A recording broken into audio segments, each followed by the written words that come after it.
Hola mis queridas amigas, mi nombre es Rosario y hoy quiero contarles una historia sobre una abuela que una vez me habló de su propia abuela. Una historia que cambió para siempre la manera en que veo el amor, la fuerza y la familia. Toqué la puerta con la misma mano temblorosa con la que, años antes, había cerrado el frasco de vidrio donde mi abuela guardaba las monedas para el mercado. Ella me abrió y me miró como si yo fuera una señora desconocida. Ese día su mirada no tenía el brillo de siempre, tenía algo de sorpresa y algo de miedo. No lo supe en ese instante, pero esa sorpresa iba a desnudar una traición que llevábamos dentro de la sangre. Todo comenzó con un papelito amarillo doblado que encontré entre las servilletas del cajón de su mesa de luz. Era una nota simple: retirar pensión el 1203. Firma, M. Firmas y fechas son pequeñas trampas que el tiempo deja olvidadas. Cuando la leí por primera vez, pensé que era una equivocación, un recado de la vecina. No fue hasta 2 semanas después que la verdad empezó a colarse, como lluvia fina que termina por empapar la colcha. Mi abuela, la que me enseñó a amasar pan a las 6 de la mañana y a remendar calcetines con paciencia de santa, se llamaba Elena. Ella vivía en una casita con paredes que aún olían a café y limón, con una colcha hecha de retazos que le había heredado su propia madre, y con un frasco de vidrio en la cocina donde guardaba monedas arrugadas como si fueran secretos. Sus perlas, guardadas en una cajita de cartón, brillaban menos con los años, pero eran su orgullo, recuerdo de una boda que nunca celebró y de un trabajo honesto en la tienda del pueblo. A simple vista, Elena tenía todo lo que necesitaba: la rutina, sus flores, la radio que siempre estaba en AM contando noticias como quien cuenta rosarios. Tenía su pensión, pago mensual que para ella significaba pan, medicina y alguna que otra visita al mercado, y sobre todo, tenía su dignidad. Era enero de 2018 cuando empezamos a notar que algo no cerraba. El primer indicio fue la ausencia de monedas en el frasco. Una mañana fui a preparar café y el frasco, que siempre estaba al lado de la estufa, estaba casi vacío. ¿Será que gastó más este mes?, dije, intentando ser práctica. Mi abuela sonrió con esa ternura resignada que tienen los años y contestó: «Ay, Rosario, se me olvidó ponerlo». No le di mayor importancia, hasta que la carta del banco llegó y nos encontramos con cifras que no cuadraban. La pensión de la señora Elena era de 8.500 pesos al mes, una cantidad modesta, pero suficiente para su medicación y para el pan de cada día. En febrero, el banco registró 2 retiros, uno por 8.500 el día 2 y otro por idéntica suma el día 15. «Imposible», dije en voz baja. «Nadie en su casa retira 2 veces la pensión». Llamé al banco con las manos sudorosas y me dijeron que había una autorización firmada. Firmada por su hijo, su propio hijo. Mi corazón latía como tambor de fiesta, pero no de alegría. El nombre en la orden de retiro era el del único varón que mi abuela había traído al mundo, el señor Jorge, un hombre que había vivido a saltos entre trabajos, promesas rotas y visitas esporádicas. Desde niña lo había visto crecer con esa mezcla de ternura y egoísmo que a veces se anida en la carne de la familia. Nunca imaginé que vendría a ser el ladrón de la pensión de la mujer que lo parió. Recuerdo el olor a papel del sobre donde el banco había metido la notificación. Un olor a formalidad que el dolor volvió ácido.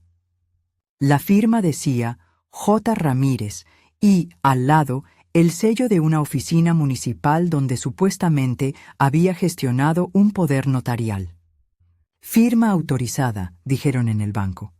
«Poder para retirar», leyó la empleada. Yo, que había visto a mi abuela curar su firma con tanto cuidado, su nombre inclinado, la E final con una flor, sentí que me arrancaban la ropa. ¿Cómo pudo su propio hijo obtener un poder para retirar la pensión sin que ella lo supiera? Me quedé en silencio por un momento.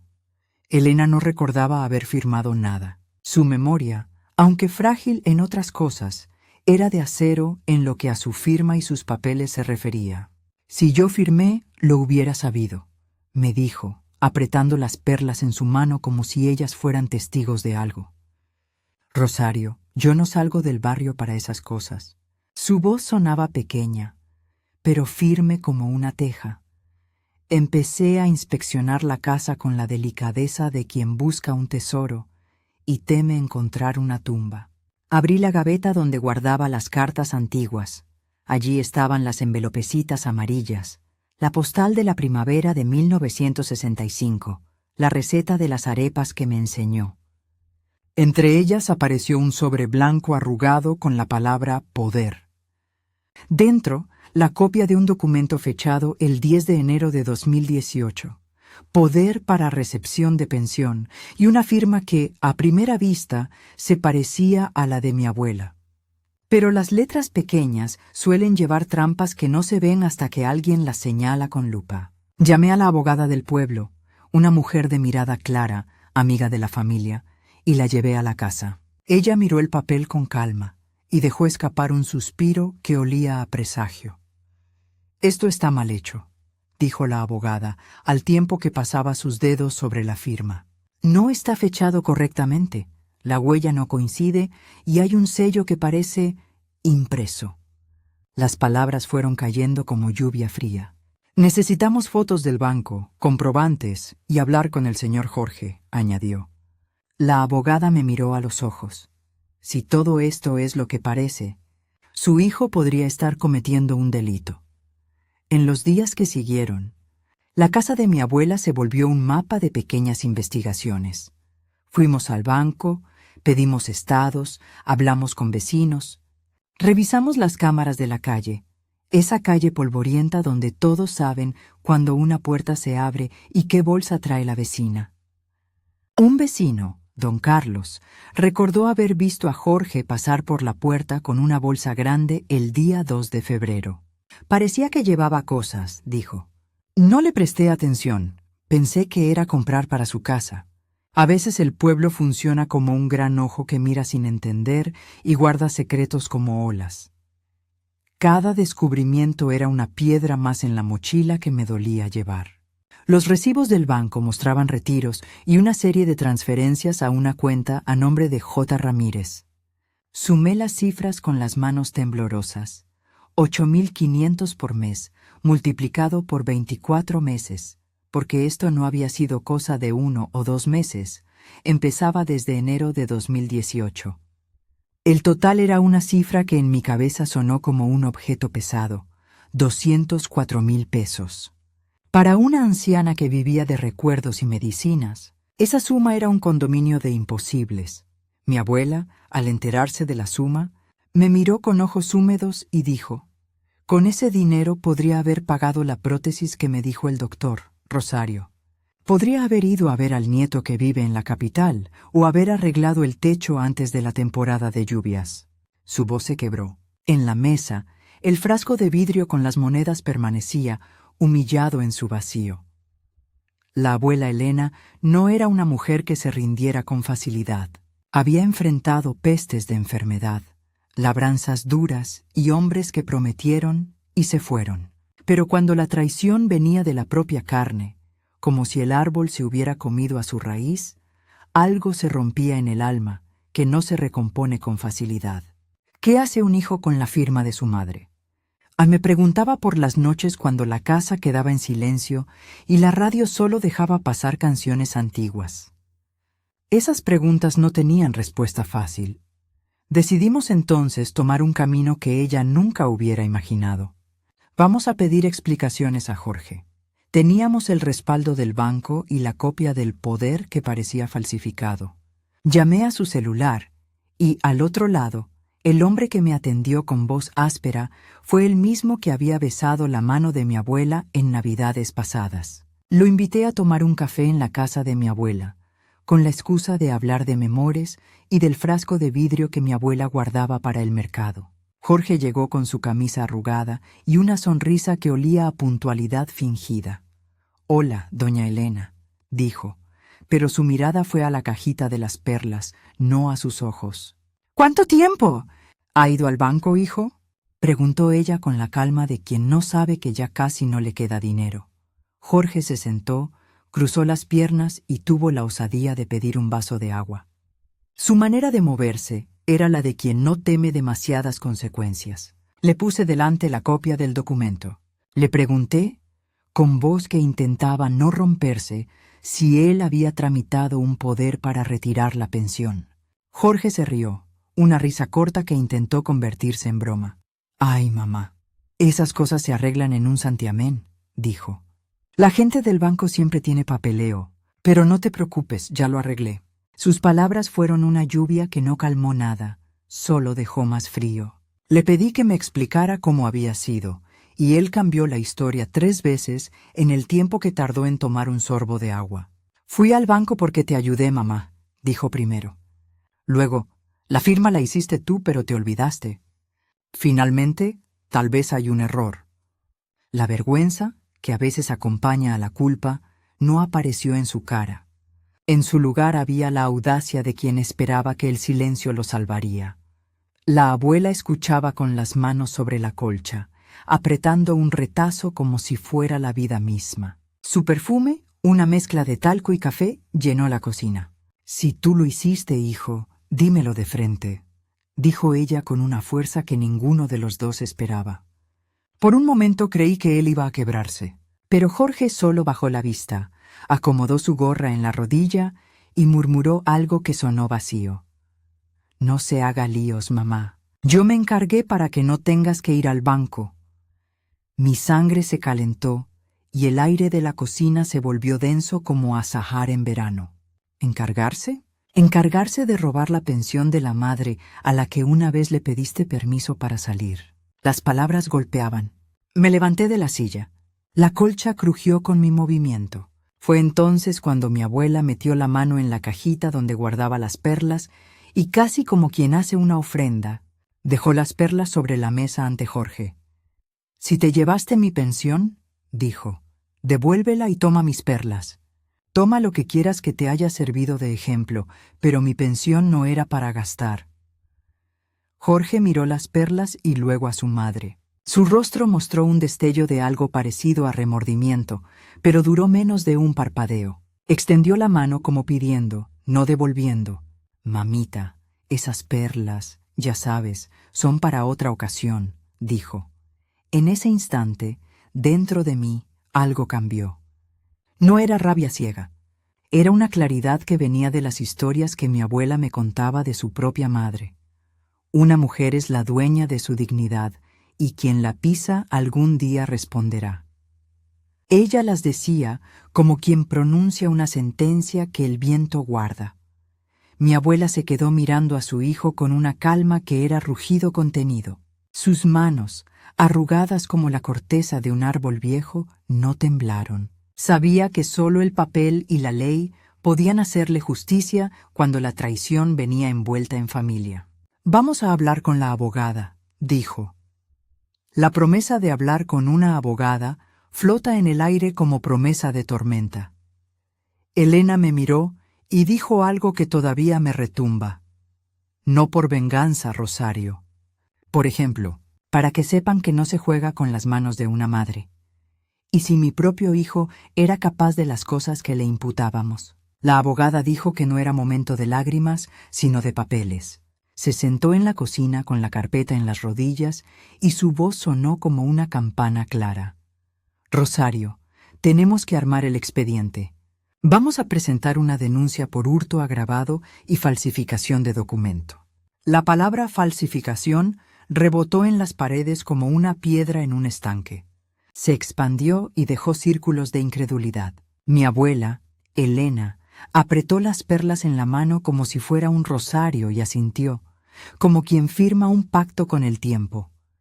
El primer paso fue juntar pruebas. Fuimos al banco y pedimos copias certificadas de los retiros y las transferencias. Nos dieron un paquete con hojas impresas, movimientos bancarios, sellos, códigos y un formulario de autorización con el número de expediente interno 2018-045-R. Había firmas que se parecían a la de mi abuela, pero se parecían como se parece un retrato viejo a la imagen de la persona, parecido pero sin alma.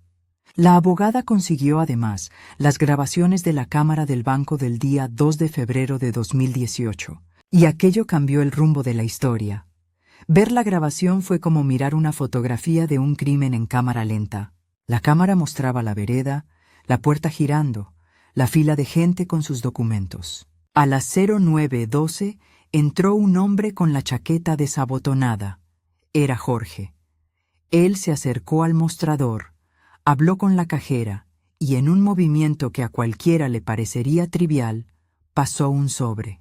La cajera tomó el sobre, lo metió en el sistema y comenzó a teclear. 10 minutos después, la pantalla confirmaba la autorización para retirar la pensión de la señora Elena. En la imagen, Jorge sostenía un papel y lo doblaba con una facilidad que me parecía ofensa. Doblaba la vida de su madre como quien dobla una factura. Al mirar esa escena en la pantalla, mi abuela se recogió la manta sobre las rodillas y cerró los ojos. «Yo no recuerdo haberle dado nada, Rosario», murmuró. Su voz venía de un lugar donde el dolor y la vergüenza se mezclan. La abogada pausó la grabación y señaló un detalle que nadie antes había notado. La cajera consultaba un documento rojo, un sello municipal, que no tenía la firma original de nuestra comuna. Parecía una impresión barata, una fotocopia de un sello verdadero. «Eso es gravísimo», dijo la abogada. «Si hubo sello falso y firma falsa, es un entramado». Los vecinos comenzaron a hablar. La noticia corría por la feria del pueblo como pólvora que enciende rumores. Habían rumores que me dieron pena. Algunos decían que mi abuela era distraída, otros que las mujeres mayores no entienden del dinero.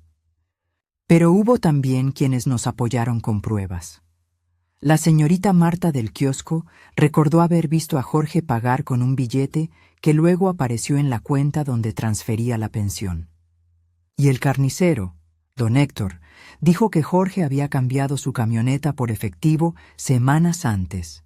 Todo indicaba un patrón. Mientras juntábamos cosas, la abogada nos explicó el procedimiento: presentar la denuncia en la fiscalía, identificación pericial de firmas, pedir la intervención de la policía judicial y, si las pruebas eran sólidas, acusación formal ante un juez. Nos pidió paciencia y valor a partes iguales. Este tipo de delitos suelen cometerse con la complicidad de un circuito, persona de confianza, empleado del banco o tramitador municipal. «Vamos a mirar cada eslabón», dijo. El día que presentamos la denuncia recuerdo la sensación del papel mojado por la lluvia en mis manos. La Fiscalía recibió el expediente con el número FISC 2018-217. Allí quedó constancia de la suma total defraudada, 204,000 pesos. Registro de transferencias, copia de la filmación del banco, declaración de los testigos y la copia del documento sospechoso que decía «Poder para retiro de pensión».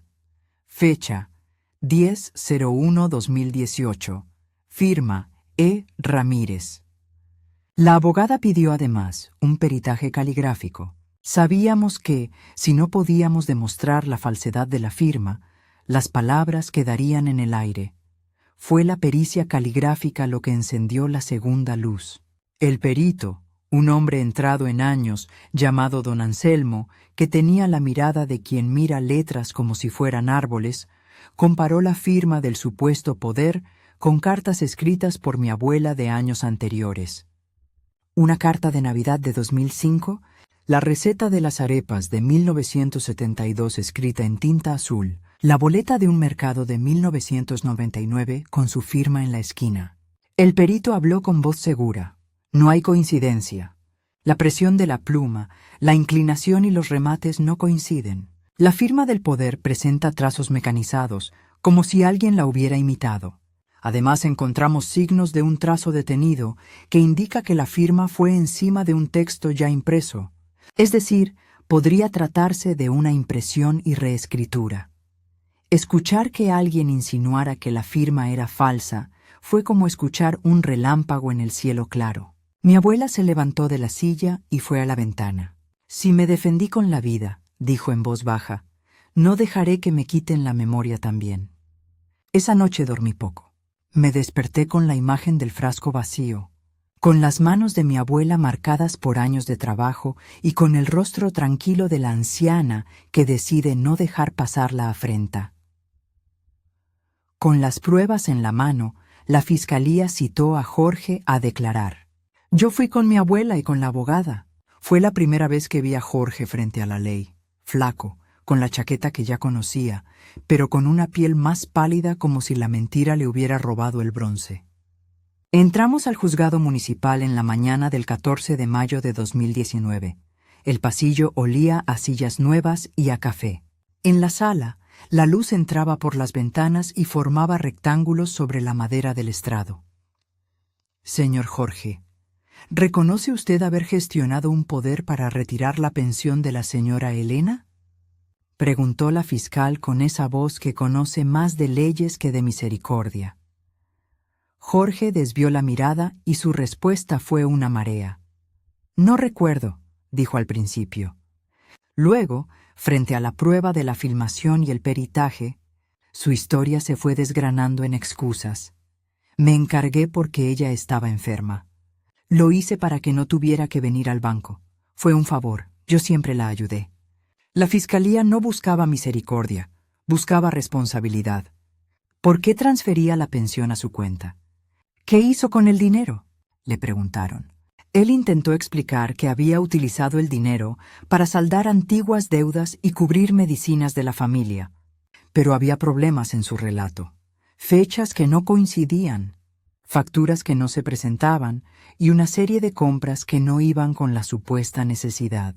La abogada sacó una lista de transferencias y las detalló una por una. El rostro de Jorge se fue cayendo como un juguete roto.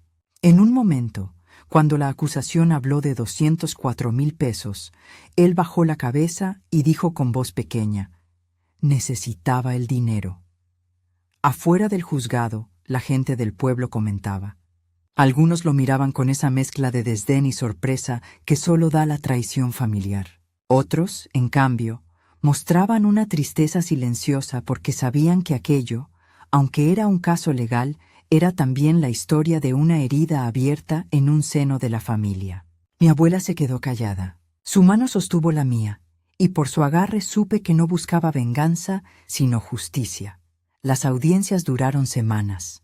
Cada sesión traía algo nuevo: un testigo revelador, la apariencia de una factura falsa, un empleado del banco que confesó haber actuado por falta de supervisión.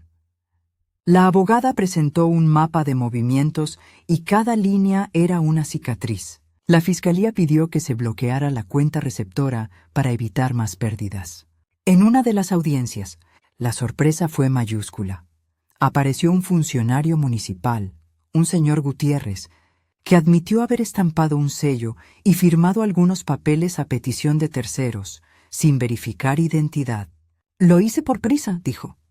No revisé bien. Sus palabras retumbaron como un tambor de culpabilidad. Con el tiempo, las insidias comenzaron a flotar. ¿Habría un empleado del banco cómplice? ¿Jorge actuó solo o tuvo ayuda? La investigación buscó respuestas en cada rincón. Mientras tanto, mi abuela dejó de ser una figura pasiva en la historia. Con una fuerza que a veces me sorprende, fue a declarar al menos en 2 ocasiones. Se presentó con su mantita, sus perlas y su voz lenta pero firme. Dijo la verdad con la claridad de las cosas simples. Yo no firmé ese papel. Yo cuido mis cosas. Yo no confundo mi firma. Su declaración fue un corte de luz en la sala. Durante una de las audiencias más tensas, el perito presentó una prueba nueva: un análisis de la tinta utilizado en el documento Poder. Las máquinas y los tubos hablaron. La tinta era de una impresora láser común, no tinta de pluma como en las demás cartas de mi abuela.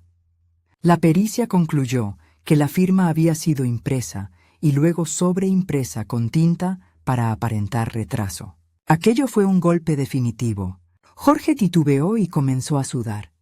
Su abogado, un hombre con corbata gastada, comenzó a murmurar estrategias de defensa. La defensa lanzó entonces una acusación que nos sobresaltó. ¿Quién le impide a la señora Elena haber firmado y no acordarse por alguna pérdida de memoria? Intentaron sembrar la duda más cruel, que la abuela fuera la autora de su propio olvido. La abogada respondió con delicadeza. Presentó las fotografías de mi abuela llevando cuentas, su testimonio de rutina diaria, las cartas y las recetas. La señora tiene una memoria selectiva para lo que ama, dijo, y la sala se rió con un calor que no concedía clemencia a la defensa. En lo personal, hubo noches en que me debatí entre el rencor y la compasión. ¿Cómo castigar a un hijo que pone excusas y a la vez fue alimento de mi madre en un tiempo? ¿Cómo conciliar el deseo de ver la justicia con la ternura que en algún momento existió entre madre e hijo? La abuela me miraba y decía, no es por venganza, Rosario. Es por ejemplo. Si dejamos que se lo lleven todo así, ¿qué le queda a las demás abuelas? Esas palabras eran una brújula. Moral Acid. La dignidad no se guarda en un frasco vacío. Se defiende con acciones.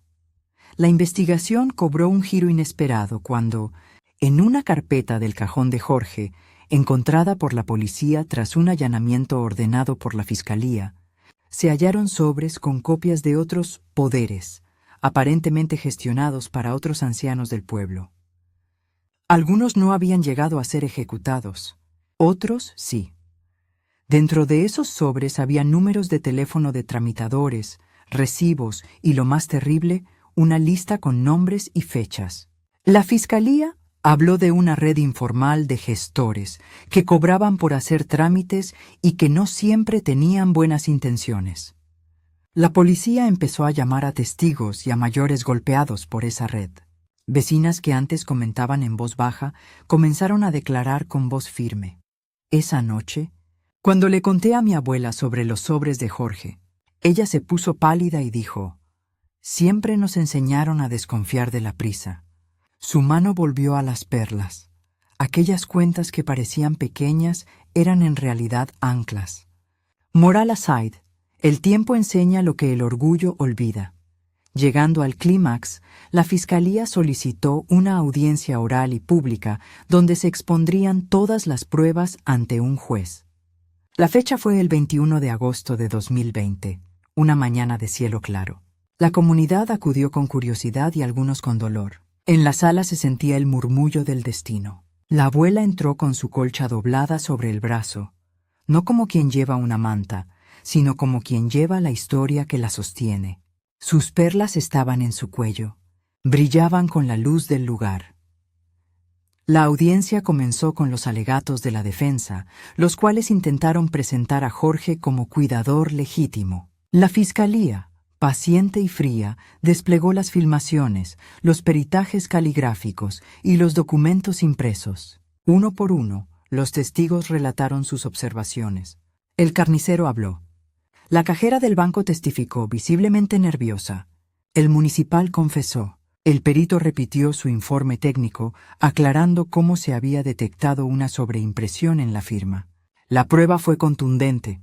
No era una simple confusión, no era un error administrativo, era una maniobra calculada. En un momento crucial, la Fiscalía pidió que se reprodujera en la sala la grabación del 2 de febrero de 2018. La pantalla se encendió. Todos guardaron silencio. En el video se vio a Jorge entrar, lo vimos pasar el sobre, se vio la toma de pantalla del banco y la cajera teclear. Pero entonces la Fiscalía pausó la grabación y, con esa calma que enciende miliares, mostró una secuencia que nadie esperaba. Antes de que Jorge entrara, a las 09:05 otro hombre había entrado al banco. Se había acercado al mostrador y había entregado un paquete al mismo empleado. Ese paquete contenía lo que parecía ser un formato con el sello municipal ya impreso y una firma que, según el perito, se difería de la de mi abuela, pero era muy similar a la que luego apareció en el poder. Ese hombre, cuando la Fiscalía reprodujo la imagen con mayor resolución, fue identificado por un testigo como un gestor que, según declararon varios, trabajaba para resolver trámites a cambio de dinero. Fue una escena que cortó el aire. No solo era Jorge quien manipulaba la situación, sino una trama más amplia. En la sala, la defensa intentó mostrar que Jorge había actuado por necesidad. La fiscalía, con su pieza final, mostró que la mano de un gestor había facilitado el fraude. El murmullo aumentó. Mi abuela aplaudió sin darse cuenta, no por regocijo, sino por alivio. La verdad se desplegaba como una cortina. Entonces llegó el momento decisivo. La fiscal pidió al juez que ordenara la detención preventiva de Jorge por riesgo de fuga y por entorpecimiento de la investigación. El abogado defensor se levantó con desdén y pidió tiempo. Afirmó que su cliente no representaba riesgo y que cooperaría. El juez miró los elementos, miró la cara demacrada de Jorge y dijo algo que aún no puedo olvidar. Tenemos indicios suficientes para presumir la existencia de un delito continuado y la actuación de terceros. Ordeno la detención preventiva por 30 días, mientras se completa la investigación. Mi corazón saltó. Jorge se quedó blanco, su boca tembló, y por un instante pensé que el mundo se iba a poner al revés. La abogada de mi abuela me apretó la mano y dijo en voz baja: «Es un paso. Ahora hay que seguir». Jorge fue esposado ante los ojos del pueblo, una estampa que nadie esperaba contemplar. Un hombre que había sido hijo en carne, convertido en sospechoso ante la ley. La sala se llenó de susurros. Algunas personas lloraron, otras aplaudieron en voz baja. Los sentimientos humanos suelen ser contradictorios. Esa noche, cuando regresamos a la casa, la abuela se sentó en su sillón con la colcha alrededor. Puso sus manos sobre el frasco de vidrio que volvía a estar medio lleno. La comunidad había organizado una colecta para ayudarla y dijo: «No quería que llegara a esto, pero si mi hijo no entiende, que la ley le enseñe». Sus ojos brillaron con algo que no era odio, sino una tristeza que sabía a enseñanza. Pero el final no había llegado. En los días siguientes, la defensa presentó un recurso alegando irregularidades en la pericia y pidiendo la nulidad de algunas pruebas por supuesta violación del proceso. Además, la policía encontró irregularidades en el expediente del gestor, documentos que faltaban, teléfonos que no contestaban. Ese movimiento de la defensa era como la última marea que intenta quitar la arena antes de que la obra sea firme.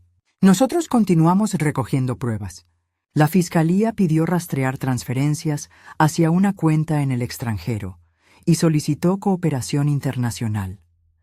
En una de las audiencias intermedias, cuando menos lo esperábamos, Jorge recibió una llamada dentro de la celda que lo dejó pálido. Salió de la sala y por un momento lo vi hablar con gestos rápidos y desesperados. Volvió con la mirada rara, la de quien ha negociado con algo peligroso. La fiscalía pidió que se dijera quién lo había llamado. Su respuesta fue evasiva: «Gente que me ayuda».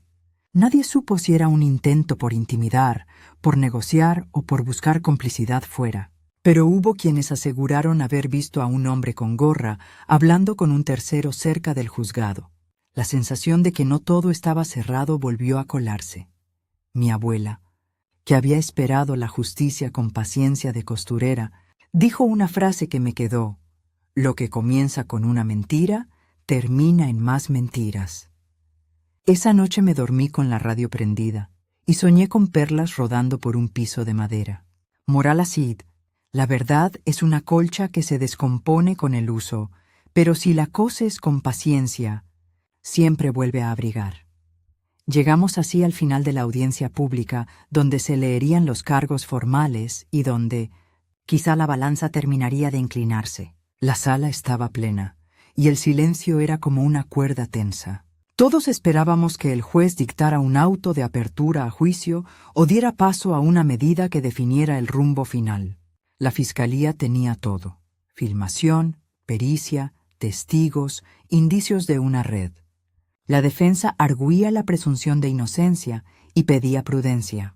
Mi abuela entró, se sentó y apretó sus perlas una vez más. Y entonces ocurrió algo que nadie vio venir. Al pronunciar el juez su resolución, Un hombre en la última fila se puso de pie y gritó con voz quebrada: «¡Es mi dinero también!». Fue un grito que cortó la sala y que reavivó la complejidad del asunto. La red, la complicidad, la gente herida. El juez levantó la vista y pidió orden. Por unos segundos, la tensión fue tan densa que parecía que la madera y el aire podían romperse. En ese instante, mientras el murmullo se elevaba, alguien dejó en la mesa del estrado un sobre amarillo. La abogada lo recogió y lo abrió. Dentro había una hoja. Sus manos temblaron al leerla. Los ojos de la fiscal se agrandaron y hasta el juez inclinó la cabeza. La hoja tenía un número de cuenta, un nombre desconocido y una fecha: 0302-2018. Las piezas del rompecabezas se habían movido de golpe. La sala quedó en silencio absoluto. Algo nuevo había salido a la luz. Mi garganta se apretó y miré a mi abuela. Ella me miró con una mezcla de miedo y esperanza. No sabíamos quién había puesto ese papel allí. No sabíamos qué diría. El juez pidió que se guardara la calma y que se leyera el contenido. La abogada, con voz firme, comenzó a leer: «Hola, mis queridas amigas. Mi nombre es Rosario, y hoy quiero contarles una historia sobre una abuela que una vez me habló de su propia abuela. Una historia que cambió para siempre la manera en que veo el amor, la fuerza y la familia». Cuando la abogada desenrolló la hoja amarilla en la sala del juzgado y leyó en voz alta el número de cuenta y la fecha, 0302-2018, sentí que algo dentro de mí dejaba de latir por un segundo. Era como cuando uno encuentra una llave y de pronto entiende a qué puerta pertenece. Esa hoja conectaba un movimiento que hasta entonces había parecido suelto. El dinero que se iba de la cuenta de mi abuela no desaparecía en el viento. Tenía un destino. La fiscal ordenó que se rastreara esa cuenta con prioridad. Ese rastro nos llevó, paso a paso, a los escombros de una red. Los peritos del banco trabajaron con la paciencia de quienes deshilan un tejido, analizan una transferencia, luego otra, luego los retiros en efectivo. Encontraron que, efectivamente, el 3 de febrero de 2018 hubo una transferencia por 8.500 pesos de la cuenta a nombre de la señora Elena hacia la cuenta señalada en la hoja. Desde esa cuenta, a su vez, salieron pagos pequeños por aquí y por allá. Giros a un nombre que aparecía repetido. Pagos a un supuesto gestor y algunos días después, una extracción grande que correspondía a la compra de una camioneta usada por alguien cuyo nombre no coincidía con el de Jorge. Las pistas eran finas, pero entre todas hacían una cuerda resistente. La fiscal pidió una orden de allanamiento para una vivienda en el barrio vecino, a nombre de un tal Luis G., conocido en el pueblo como tramitador. La policía fue temprano, como cuando uno siembra al amanecer. Encontraron carpetas, facturas, sellos municipales apilados en un cajón y sobres con copias de poderes a nombre de otras personas mayores. En una mesa, como si fuera una ofrenda, había una libreta con apuntes, nombres, fechas y cantidades. Esa libreta, con la letra menuda y apretada, era un mapa que señalaba a varias víctimas. Fue como ver, de golpe, un nido de mentiras. Cuando llevaron a Luis Gutiérrez al juzgado, su cara era de hombre cómodo, pero no preparado para que la red se deshilachara. Él negó al principio. Solo hacía el trámite. No me correspondía verificar identidades. Pero la fiscal le mostró mensajes de texto donde coordinaba pagos y recibía indicaciones. Le mostró fotos de sobres con sellos ya impresos que alguien le había dado. Era difícil sostener la inocencia con tantas piezas, filmaciones, testimonios, pericias. Este hombre no actuaba solo. Era parte de una cadena donde los eslabones se alimentaban de la prisa y de la confianza mal administrada. Que más me conmovió no fueron las pruebas técnicas, por duras que fueran, sino los rostros de quienes habían aparecido en esos sobres. Ancianos solitarios, algunos con memoria todavía clara, otros con fracturas en la paciencia, todos con manos que habían trabajado la tierra o las telas y que ahora temblaban cuando contaban que algo les había sido arrebatado. Una vecina, doña Pilar, contó con lágrimas que su marido había perdido un pequeño capital que guardaba para una operación.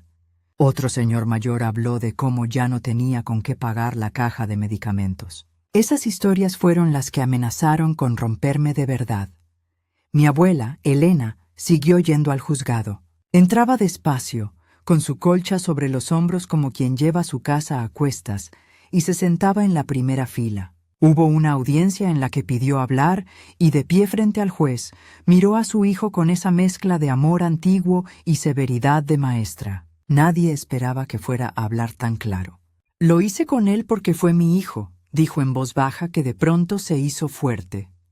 «Pero por respeto a las otras abuelas, quiero que pague lo que hizo. No puedo permitir que la gente piense que las manos de una vieja se tocan libremente». Su declaración tuvo algo de rito. Mientras hablaba, su mano rozó las perlas en su cuello, y su voz parecía el rugido de una costura cerrando una herida. Recordé las veces que me decía: «Las perlas son para quien honra la historia, no para quien la vende por dinero». Fue un momento de verdad. Ella no buscaba sangre, buscaba dignidad. El juicio avanzó con pasos que a veces parecían largos y otras desesperadamente cortos. Jorge intentó defenderse con argumentos de necesidad. Dijo que había pagado deudas, que había ayudado a amigos, que había administrado porque su madre no podía. La fiscalía presentó la libreta hallada en la casa de Luis, las transferencias, los retiros en efectivo y la filmación del banco. Uno a uno, los secretos se convirtieron en pruebas. Los peritos hablaron del documento falso y de la tinta impresa. La cajera que había firmado por error por un sello fotocopiado dio un testimonio tembloroso que dejó claro que no hubo intención deliberada de ayudar a evitar el fraude, sino una cadena de confianza mal administrada. Hubo un día, en la tercera semana del juicio, en que Jorge pidió la palabra. Su voz antes segura se rompió. «Me equivoqué», dijo. «Me metí en cosas que no debí. Estuve mal». Nadie en la sala se movió. El silencio se hizo como plumón. Yo solo quería ayudar. Después me enredé y me asusté. Su abogado buscó una estrategia de clemencia: reducción de pena a cambio de cooperación, entrega voluntaria de bienes y trabajo comunitario. La fiscalía dijo que consideraría la colaboración, siempre que fuera veraz y efectiva. Mientras tanto, las mujeres del pueblo no se quedaron quietas. Las vecinas se organizaron en una pequeña rueda de apoyo. Una colecta para ayudar a mi abuela con lo urgente, medicinas, arreglo del techo, y al mismo tiempo para demostrar que la comunidad no tolera que los suyos se aprovechen de los ancianos. Recogimos alrededor de 15,000 pesos en unas semanas. Puede parecer poca cosa comparado con lo robado, pero en nuestro barrio el gesto es un peso que calienta. La gente venía a la casa de mi abuela a dejar comida, compañía y a recordarle que no estaba sola. Esa solidaridad me dio paz en noches que la duda me mordía. La fiscalía, con la cooperación del banco, logró congelar las cuentas donde habían ido a parar parte de los fondos. Fue un proceso burocrático tedioso y técnico, pero cada papel que se firmaba para congelar una cuenta era como poner una tacha en la lista de las injusticias. Con el correr del tiempo y de los procedimientos, se logró recuperar una parte del dinero. 120,000 pesos fueron hallados en diversas cuentas y bienes. No era todo, pero era suficiente para empezar la reparación. La fiscalía solicitó además el embargo de la camioneta comprada con parte del dinero. El juez autorizó su incautación. En la lectura de sentencia, el 4 de octubre de 2021, la sala estuvo llena. El juez, el mismo que había visto los documentos y escuchado a los testigos, habló con voz grave. Habiéndose acreditado el delito continuado de hurto y la falsificación documental, y habiendo pruebas de la intervención de terceros, se condena a J. Ramírez a 2 años de prisión menor y a la reparación del daño por la suma de 204,000 pesos, más costas procesales. La condena contempló además la inhabilitación para administrar bienes de terceros por 5 años. A Luis Gutiérrez, el gestor, se le impuso una pena de 1 año y multa por la complicidad y el manejo irregular de sellos oficiales. Cuando escuché la cifra y la sentencia, sentí que el aire volvía a mi pecho con un pequeño alivio. Jorge fue conducido a una celda donde comenzó su condena. La camioneta fue subastada y el monto obtenido engrosó el fondo para reparación.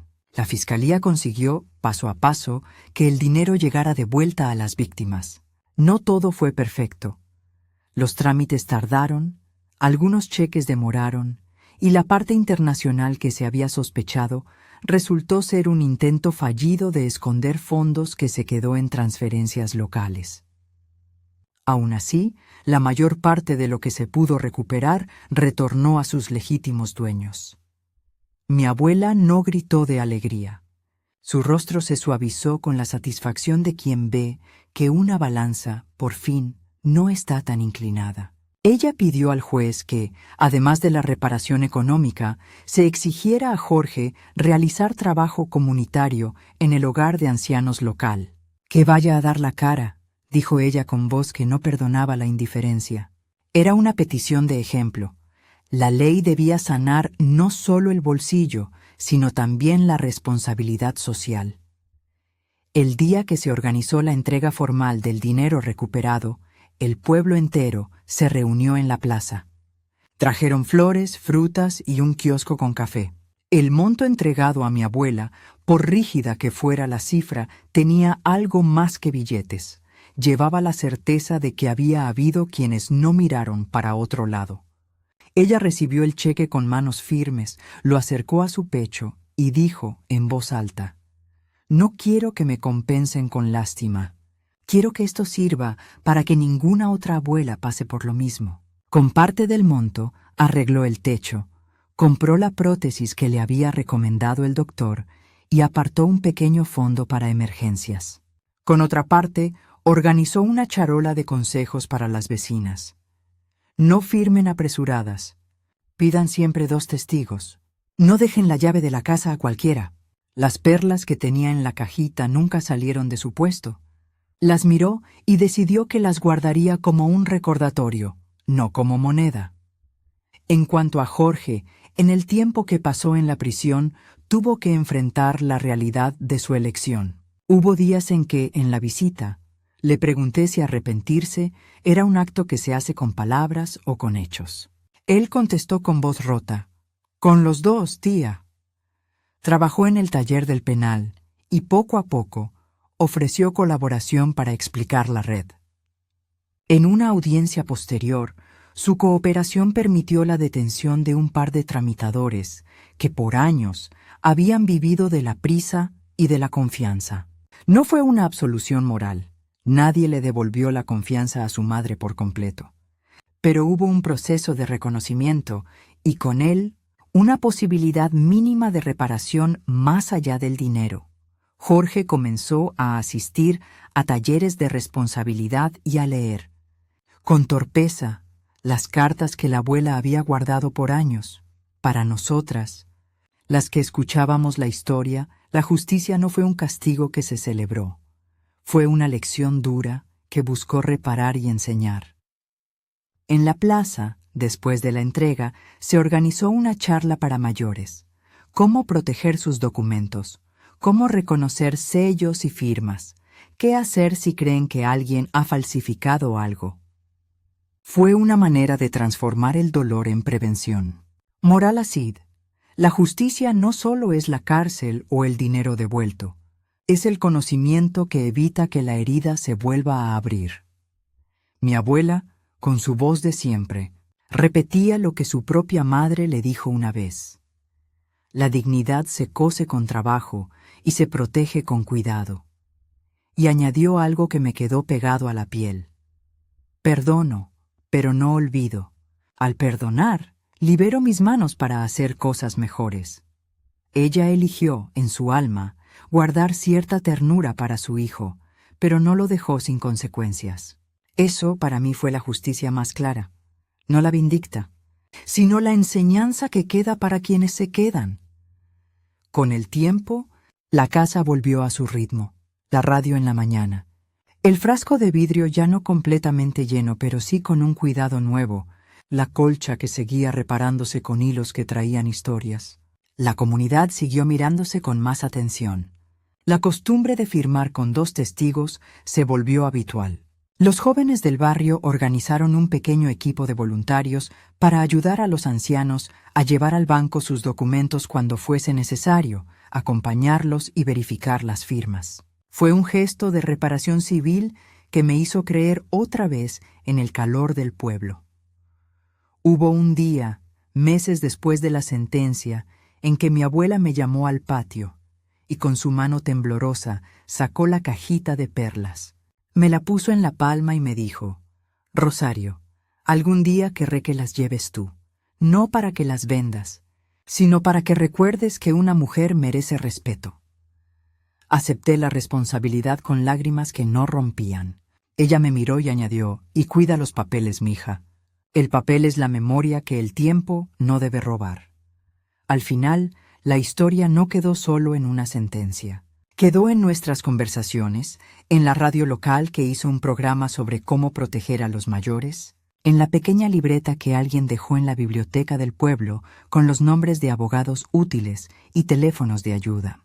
Quedó en la manera en que ahora miramos a los jóvenes que se acercan con promesas rápidas, con curiosidad, pero con una pizca de desconfianza que protege. Poetic justice, diría yo, no fue solo ver al culpable ante un juez. Fue ver cómo la comunidad cambió su forma de cuidar a sus abuelas. Si algo aprendí de todo esto, y de todo lo que mi abuela me enseñó recordando a su propia madre, es que la defensa de la dignidad comienza en las cosas pequeñas. Una firma revisada, un frasco de monedas contado cada mes, una vecina que pregunta por qué no fueron al banco juntas. No es un acto heroico, es un acto cotidiano. Moral Acid, el cuidado pequeño y constante vale más que la condena grande y tardía. Ahora, cuando me siento con la colcha sobre mis rodillas y miro las perlas en su cajita, sé que la historia tuvo un final justo. La ley hizo su parte y la comunidad la suya. Jorge pagó, devolvió lo que pudo y algunas puertas se cerraron para siempre. Mi abuela recuperó su techo, su prótesis y la tranquilidad de saber que no fue olvidada por completo. Eso bastó. Si esta historia tocó tu corazón, compártela con alguien que valore sus recuerdos familiares. Y no olvides suscribirte. Este viejo corazón aún tiene muchas historias que contar.